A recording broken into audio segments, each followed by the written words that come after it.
guys, balik lagi bersama kami berdua. Saya dengan Julia dan rekan saya Perdana. Di video kali ini kami akan membahas mengenai harga diri rendah situasional. Harga diri rendah situasional adalah keadaan di mana seseorang yang awalnya memiliki pemikiran positif, kemudian memiliki pemikiran negatif terhadap dirinya dalam berespon terhadap suatu kejadian. Ada dua faktor penyebab harga diri rendah situasional. Yang pertama, faktor predisposisi, di mana faktor predisposisi ini meliputi penolakan orang tua, harapan orang tua yang tidak realistis, kegagalan dalam pekerjaan dan sekolah, yang terakhir, ketergantungan dengan orang lain. Yang kedua adalah faktor presipitasi. Faktor presipitasi ini meliputi citra tubuh yang tidak sesuai, perasaan tidak mampu, kebingungan terhadap seksualitas diri sendiri, yang terakhir pernah terjadi trauma.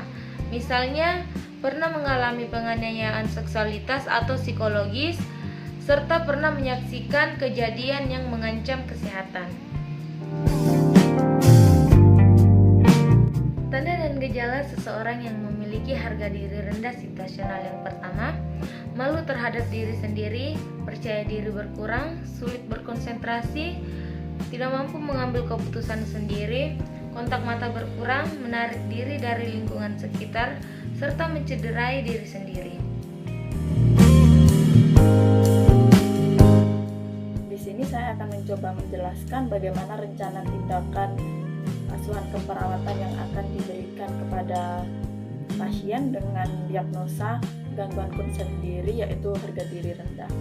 Tujuan umum yang akan diberikan adalah agar harga diri dari klien dapat optimal. Kemudian tujuan khususnya adalah agar klien dapat membina hubungan saling percaya dengan perawat.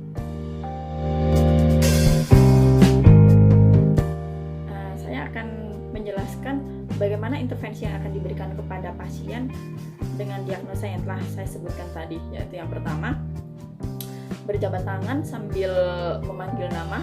Kemudian yang kedua, perawat berjabat tangan dengan pasien sambil menyebutkan nama perawatnya. Kemudian yang ketiga, jelaskan maksud hubungan interaksi ini. Kemudian yang keempat, jelaskan kontrak yang akan dibahas pada pasien. Kemudian yang kelima adalah lakukan hubungan yang sering. TUK yang kedua adalah klien dapat mengindikasikan kemampuan dan aspek positif yang dimiliki. Intervensi yang akan diberikan adalah yang pertama, diskusikan aspek positif dan kemampuan yang dimiliki oleh klien. Kemudian pada saat bertemu dengan klien, hindari penilaian yang negatif kepada klien. Kemudian yang ketiga, utamakan memberi pujian yang realitas. TUK yang ketiga ini, klien dapat menilai kemampuan yang dapat digunakannya.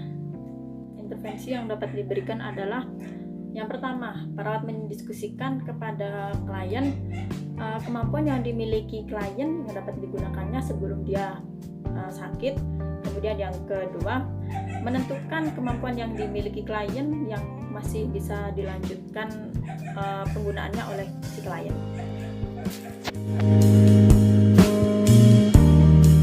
TUK yang keempat adalah klien mampu menetapkan dan merencanakan kegiatan yang dapat dilakukannya sesuai dengan kemampuan yang dimilikinya.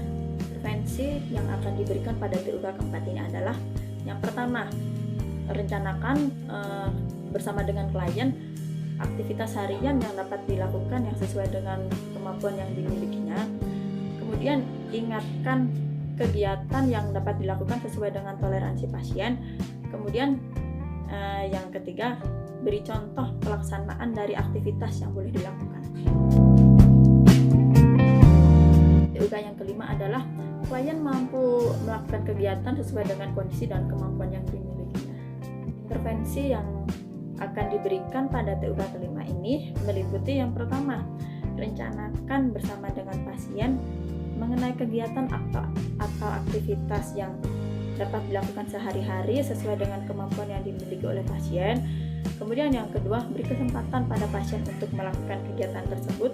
Yang ketiga, beri pujian atas keberhasilan pasien. pasien. Kemudian yang keempat, diskusikan mengenai keberhasilan pasien. Kemudian yang kelima, beri reinforcement yang positif. TUK yang keenam adalah klien dapat memanfaatkan sistem pendukung yang ada. Intervensi yang akan diberikan pada TUK ke-6 ini adalah yang pertama, diskusikan mengenai tanda-tanda harga diri rendah. Kemudian yang kedua, keluarga klien ini harus mampu mengenali tanda-tanda dan cara menghargai klien. Kemudian yang ketiga, keluarga tidak boleh membedakan klien dengan anggota keluarga yang lain. Diagnosa yang kedua yaitu coping individu tidak efektif.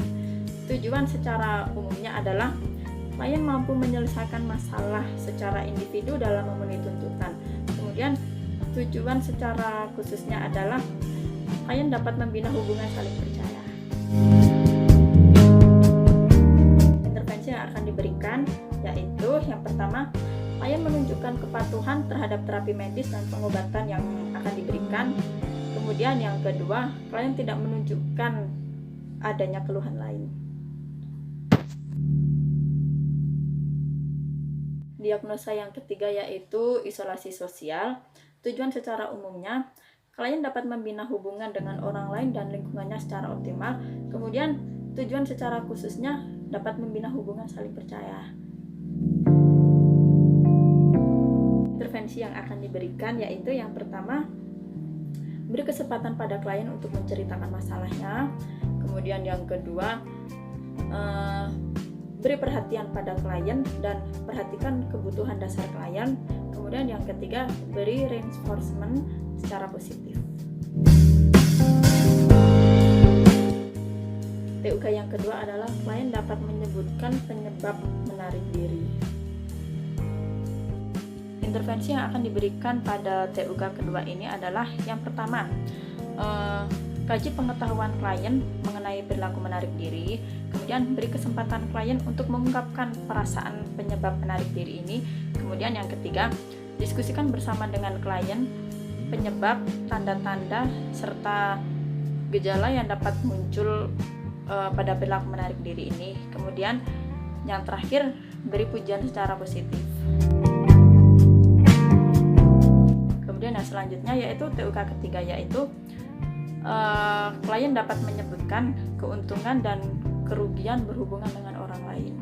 Intervensi yang akan diberikan pada TUK ketiga ini adalah klien dapat menyebutkan tentang manfaat, keuntungan, serta kerugian tidak berhubungan dengan orang lain. Kemudian yang kedua, beri kesempatan pada klien untuk mengungkapkan perasaan tentang keuntungan dan kerugian berhubungan dengan orang lain. Kemudian yang ketiga, beri reinforcement secara positif.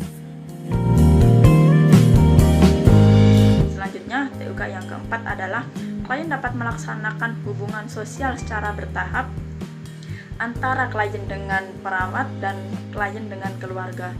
Kemudian intervensi yang akan diberikan yaitu kaji kemampuan membina hubungan dengan orang lain.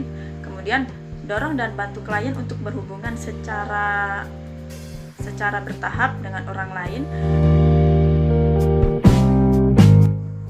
TUK yang selanjutnya yaitu TUK kelima. Klien dapat mengungkapkan perasaannya bila berhubungan dengan orang lain. Intervensi yang akan diberikan yaitu diskusikan dengan klien tentang perasaan manfaat berhubungan dengan orang lain, kemudian beri reinforcement secara positif atas keberhasilan yang telah dicapai oleh pasien. TUK yang keenam, klien dapat memanfaatkan sistem pendukung yang ada. Intervensi yang diberikan yaitu beri pendidikan kesehatan pada keluarga tentang cara merawat pasien yang menarik diri. Kemudian bantu keluarga dalam memberi dukungan selama klien dapat menerima. Sekian penjelasan dari kami. Kiranya penjelasan dari kami ini dapat bermanfaat bagi kita.